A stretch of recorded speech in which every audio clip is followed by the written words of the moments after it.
Kamusta mga kabahay? Gumagawa nga pala tayo dito sa kapitbahay, no? Dito kila Tita Girly. Gumawa tayo ng ano rito, gumawa kami ng lababo. Ito, hindi natin ito nakuhanan. Tapos, dito yung stainless na ano, lababo, yung sink, kitchen sink.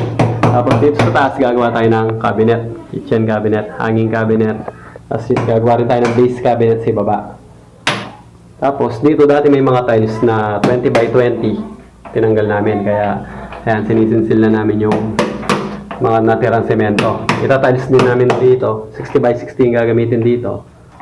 Tapos dito, 60 by 30. Dahil yung 60, hatiin namin sa kalahati. Ayan. Unahin ko muna itong cabinet para hindi na mapakapakan yung dito pagka ginawa. Pagkatapos dito, tatalis muna ito. Tapos cabinet naman sa baba yung gagawin natin. Ayan, nakapag-layout na tayo kanina.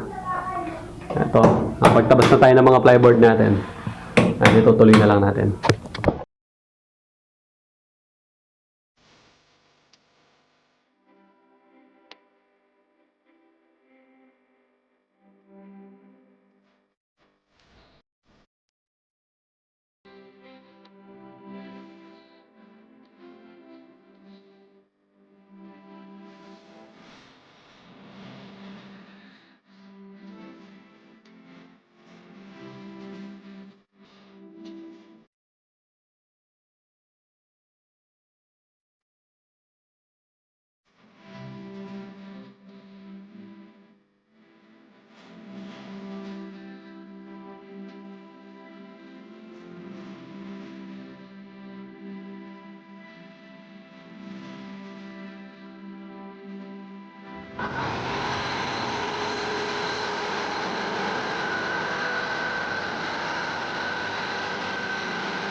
So update lang nga pala tayo dito sa ginagawa natin cabinet.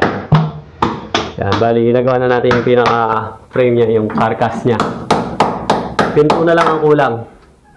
Dalawang pinto dito, dalawa dito, yan, dalawa, bali 2, 4, 6, 8, bali 8. Bali 8, tapos ito, pinapatiktik ko na to kasi may pintura para kumapit yung tiles natin dito. Bali 60 by 60, hatiin lang natin sa gitna para maging siyang 30 by 60. 30 by 60 rito. Tapos ito 50 cm lang to. Usually talaga ang standard, di ba, 60. Kaso pag ginawa natin 60 yan, medyo magiging makitid na to. Itong hallway, paikot dito sa papuntang CR. Saka pag ginawa natin 60, nandito na yung 60, lalagpas na rito sa amba. So pangit na siya. Pero ang standard talaga is 60 cm. In this case, hindi siya maganda rin, hindi siya applicable dito ang 60. Kaya ginawa lang natin 50 itong sa floor. Tapos yun sa backsplash natin is 30.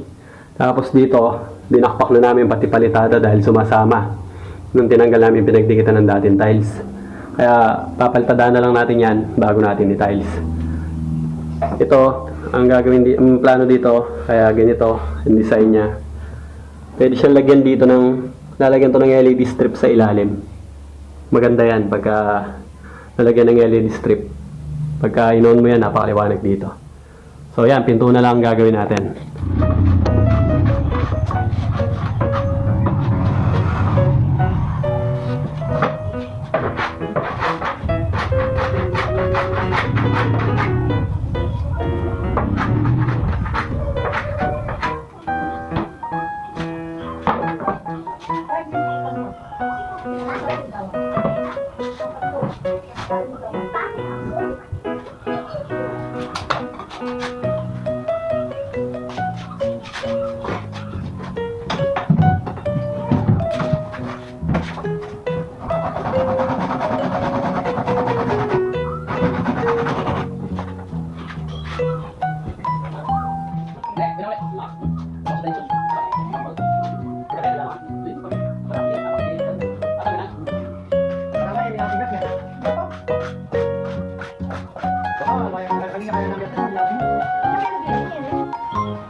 So yan, natapos na natin lahat ng ating mga pinto. Bali, 8 piraso ito.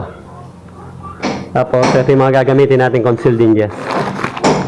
Meron tayong gagamitin ng mga full overlay tsaka half overlay. Itong C2, yan yung half overlay. Tapos yung C1, ito yung full overlay. Yan.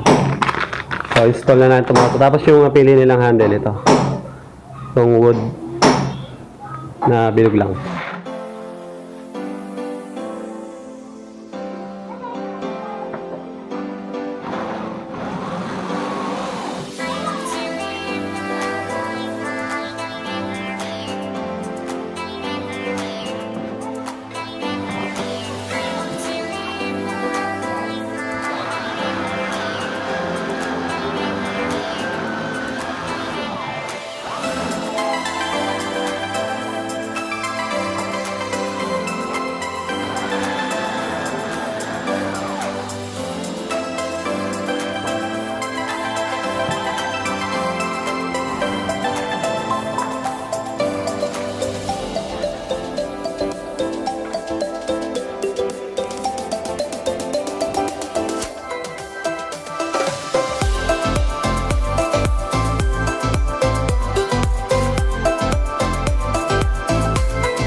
Ayan, natapos na natin.